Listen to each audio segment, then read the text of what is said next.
আজকে একটু ঘুরতে যেতে ইচ্ছে করছে, তাই সকাল সকাল বেরিয়ে পড়লাম। বাড়ি থেকে কিছুটা দূরে একটা সুন্দর জায়গা আছে, জায়গাটির নাম পাখির চর। পাখির চর যাবার পথে একটা বন আছে, নাম তপবন। তাই মনে হলো এখান থেকে একটু ঘুরে আসি। আগে যখন আসতাম মানুষজনের আসা যাওয়া ছিল এখানে, এখন এত কেউ আসে না। আর এখানের বাড়িগুলোতেও কাউকে দেখতে পেলাম না। তো যেখানে যাবার উদ্দেশ্যে বেরিয়েছি সেখানে চলে এসেছি। এই দেখো, গঙ্গার জল এখন অনেকটাই কম, আর নৌকোগুলো দেখো কত সুন্দর করে সাজিয়ে রাখা আছে। আর এই জায়গাটির নাম হলো পাখির চর। কেউ কেউ পাখিরালয় নামেও পরিচিত করেছে। চলো তোমাদের ভেতরে নিয়ে দেখাচ্ছি।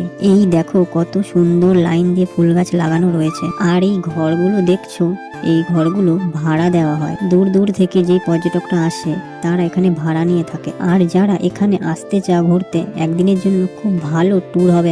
এখানে আসতে হলে তোমাদের পূর্ব বর্ধমানের পূর্বস্থলী স্টেশনে নামতে হবে, যেটা কাটোয়া টু ব্যান্ডেল লাইনে পড়বে। পূর্বস্থলী স্টেশন থেকে টোটো বা অটো করে মাত্র 15 মিনিটের পথ। এখন বসে বসে টাইম পাস করছি আর একটু দোলনা চড়ছি।